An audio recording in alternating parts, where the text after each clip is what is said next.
Mrs. Yatsenick from the Counseling Department, also known as Mrs. Y. I'm going to read to you one of my favorite stories, The Paper Bag Princess by Robert Munsch. Elizabeth was a beautiful princess. She lived in a castle and had expensive princess clothes. She was going to marry a prince named Ronald. And there we see Elizabeth and Ronald at the castle. Unfortunately, a dragon smashed her castle, burned all of her clothes with his fiery breath, and carried off Prince Ronald.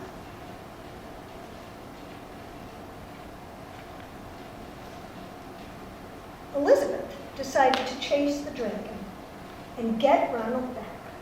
She looked everywhere for something to wear, but the only thing that she could find was not burnt was a paper bag. So she put on the paper bag and followed the dragon. He was easy to follow because he left a trail of burnt forests and horses' bones. There we see Elizabeth. She looks mad. Finally, Elizabeth came to a cave with a huge door that had a huge knocker on it. She took hold of the knocker and banged on the door.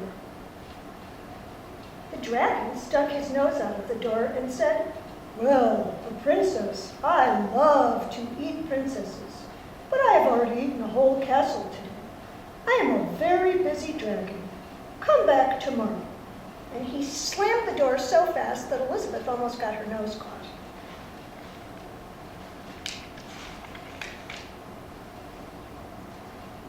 Elizabeth grabbed the knocker and banged on the door again. The dragon stuck his nose out of the door again and said, "Go away. I love to eat princesses, but I have already eaten a whole castle today. I am a very busy dragon. Come back tomorrow." "Wait," shouted Elizabeth. "Is it true that you are the smartest and fiercest dragon in the whole world?" "Yes," said the dragon. "Is it true," said Elizabeth, "that you can burn up 10 forests with your fiery breath?"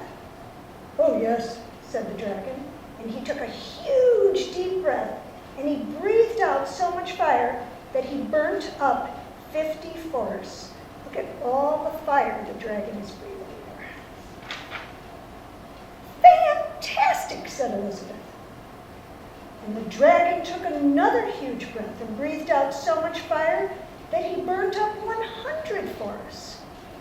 "Magnificent," said Elizabeth. And the dragon took another huge breath, but this time nothing came out.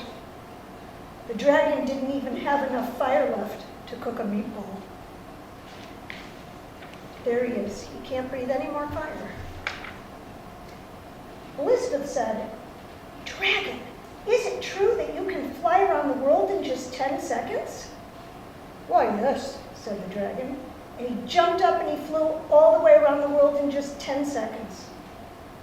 He was very tired when he got back, but Elizabeth shouted, "Fantastic! Do it again!" What do we think she's doing here? And there he went. You can see his trail.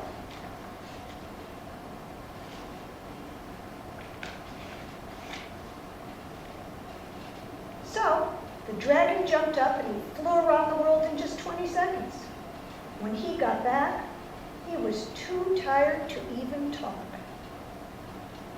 He just lay down and went straight to sleep. So she's completely exhausted. Elizabeth went up to the dragon and whispered very softly, "Hey, dragon." The dragon didn't move at all. She lifted up the dragon's ear and put her head right inside. She shouted as loud as she could, "Hey, dragon!" The dragon was so tired, he didn't even move. Elizabeth walked right over the dragon and opened the door to the cave. And there was Prince Ronald. She rescued him. He looked at her, though, and he said, "Elizabeth, you are a mess. You smell like ashes. Your hair is all tangled, and you are wearing a dirty old paper bag." Come back when you are dressed like a real princess. She came all the way to save him, and that's what he said. And there he is pointing at her. Ronald, said Elizabeth, your clothes are really pretty, and your hair's really neat. You look like a real prince, but you know what? You're a bum. And they didn't get married after all. The end. Good night.